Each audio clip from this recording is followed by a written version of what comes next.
The Sports Corporation make a homeless man like veterans get homeless like being Alright.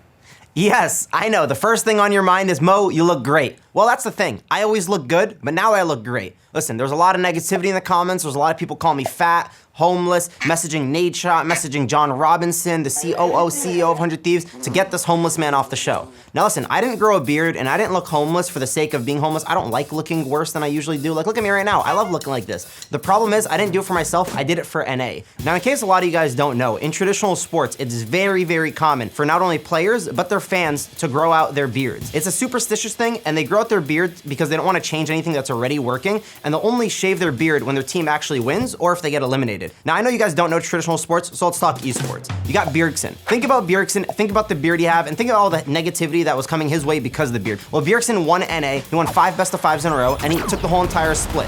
I kept my beard throughout play-ins. NA was 4-1 after the end of play-ins. They were doing fantastic, they were doing great, and honestly, I believed in the beard. I didn't want to shave it off, but after all the negativity, and even Nadeshot DMing me, telling me he's gonna kick me out of 100 Thieves if I don't shave because all the complaints he's getting, I had to. I didn't really have a choice, and it's not my fault if NA doesn't succeed. NA is currently 1-5 now in the main stage and group stages of Worlds. It's not looking good, but at the end of the day, I don't think I'm to blame because I kept my beard for as long as I can, and I think it's your fault.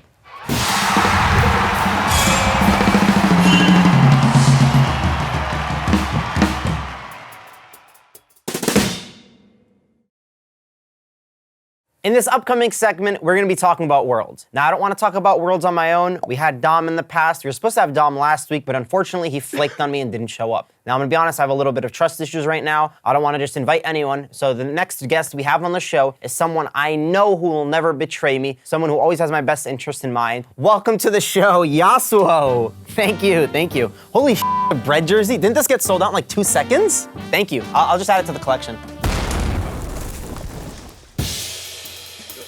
Now, the first Worlds game I want to talk about is G2 versus Sunning. I think this is one of the best of ones we have watched in the past couple of years of competitive history. It was so back and forth, and it was so crazy. The game had double open nexus, team fight after team fight, super bloody, super aggressive. I think the biggest thing, and I think one of the most impressive things in the game, was mikyx. I think he had a fantastic Bard performance. I think he played so well, but there was one specific play in mind that a lot of people were highlighting. Yes, it's the ward on the blast cone plant. That ward was actually crazy. He's a beast. We already know he played it well. I wanted to bring up this play, not only because I thought it was a beautiful play from mikyx, but also in the same exact play, you see Perks' Ezreal get caught out once again. Perks didn't. Now, I think this is one of those games where Perks is gonna watch back on his VOD and criticize himself for the way he played it. Plays like this shouldn't really happen, and it is very uncharacteristic for Perks. But I'm not here to just shit on Perks. G2 ended up winning the game. They had a fantastic game, and Perks was one of the big reasons they won. In one of the team fights they had, Perks literally dealt over 10,000 damage. 10,000 damage? What?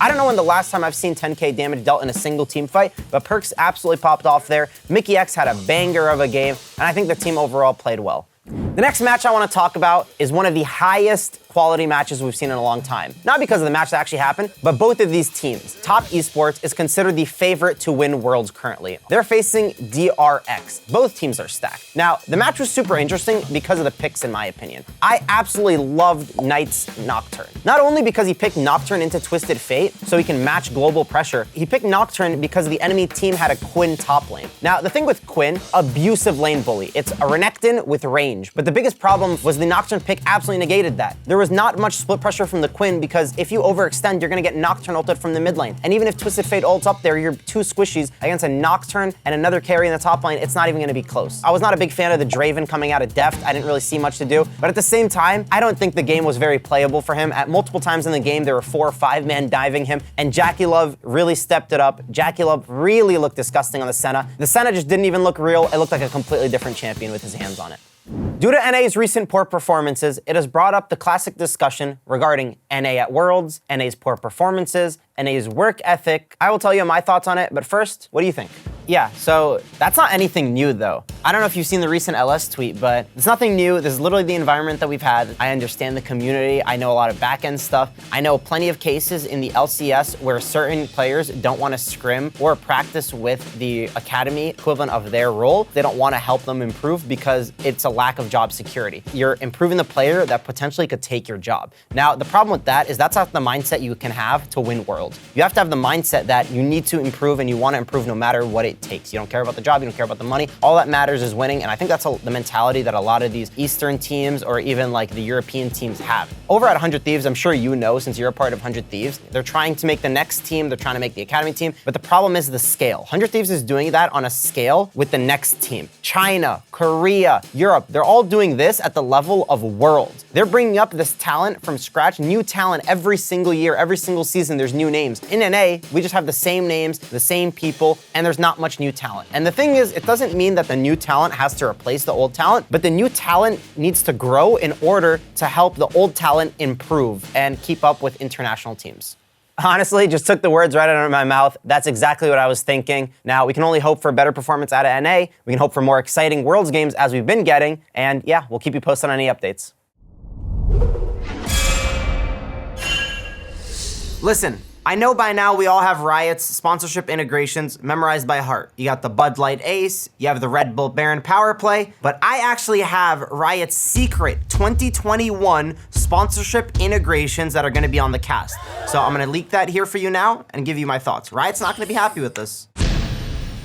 We have the Red Lobster Scuttle Crab. Don't know where Riot's going with that, but maybe that they're working with something. Cactus Jack Jungle Track. Anytime a ward spots the enemy jungler in their own jungle, it's brought to you by Cactus Jack. Elo Hell by JBL. When you have one teammate performing massively better than their team, but still lose the game. Shout out someday. The IKEA Mia. When a lane gets ganked, but their team is ready for the counter gank. What? Sure, we'll go with it. The Kanye West Bramble Vest. Just the same way that Kanye West deflects damage dealt to him by his haters, Bramble Vest deflects damage back to the ADC. The Intel i9 Quad Core Vision Score. Anytime Vision Score is talked about. I like that one. Gucci Gank. That's just when a clean gank happens. You call it a Gucci Gank. Icy Lane Freeze. Anytime a lane is frozen, it is brought to you to buy the frozen drink, Icy. The Page Back Door. Honestly, I don't know what this means, but we're going with it. Oh, that one's getting cut.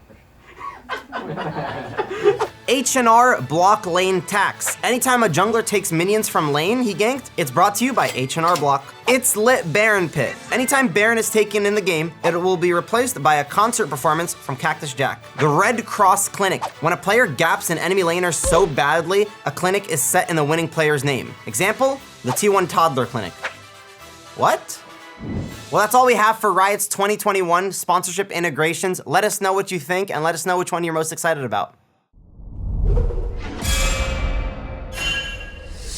Welcome to Cop or Not, the show where we tell you whether or not you should give Riot your hard-earned money for virtual in-game items that will amount to nothing in real life, or you should save it. This time we have a bunch of new skin lines to talk about. We have a Halloween-themed skin line. The ODYSSEY team is back. This time, more people are added to the crew. So we're gonna check that all out and we're gonna see what's popping.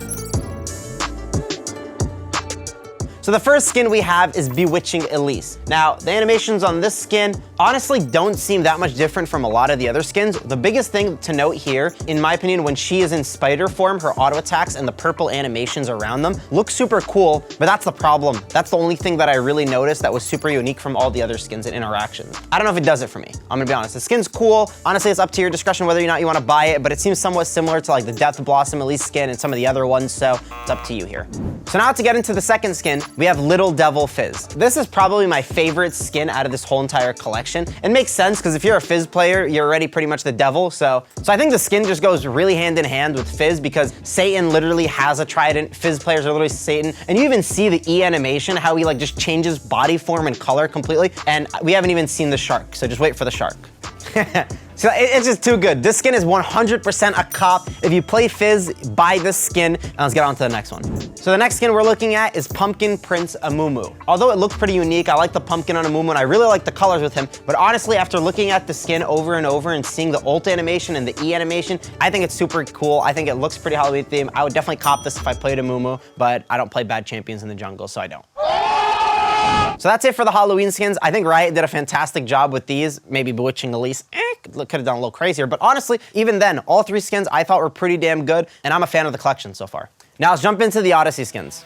So now we have Odyssey Aatrox. So I think with this skin, I am a fan of the colors. Honestly, I like the way a lot of his abilities work. I like the W animation with it. I really like what Riot did with this skin. I'm a fan personally, and I would definitely cop this. So Kha'Zix. Now, Kha'Zix is one of my most played champions this season. I've been playing a bunch of Kha'Zix when I did the jungle challenge, and I hit Master Tier, I'm just saying. This skin looks great. I really love the colors on it. One of the other things that I think is super cool is all of the upgrades. So as you can see, the wings come out when you fully evolve. When Kha'Zix is jumping midair, his character changes colors fully. I think this skin is super cool, and I would definitely cop. Here we have Odyssey Karma. Honestly, with this skin, I wasn't very impressed with many of the animations. I think although the color scheme looks decent at best, it doesn't really match up to the other skins, and I would definitely not cop this. So here we have Odyssey Sivir. My favorite part about the skin is the ultimate. I love when she charges up her ultimate. It feels like I'm in Dragon Ball Z, where they're just going Super Saiyan or getting some ki or getting some energy. That's how it looks with the Sivir ultimate, and I definitely think this is a cop. Honestly, the biggest question I have on my mind right now is what the hell is on Twisted Fate's head? That's supposed to be a hat. It just kind of looks off, to be honest with you. I think the animations with the skin look really good. I like the animation with the E a lot. I'd like to see the ultimate. Ooh, the teleport. I like this. I'll definitely cop this skin. I think this is a good skin overall. I don't think it's one of the best TF skins. I think PAX TF still got to take the cake, but this is up there. Well, that's it for Coppering Out. Hopefully you guys enjoy the skins that you do purchase, and hopefully you don't spend too much money. I hope you guys enjoyed this week's episode of Run It Up. Make sure to like, comment, and subscribe, and let us know what you guys thought of the episode, and I hope you guys have a good one.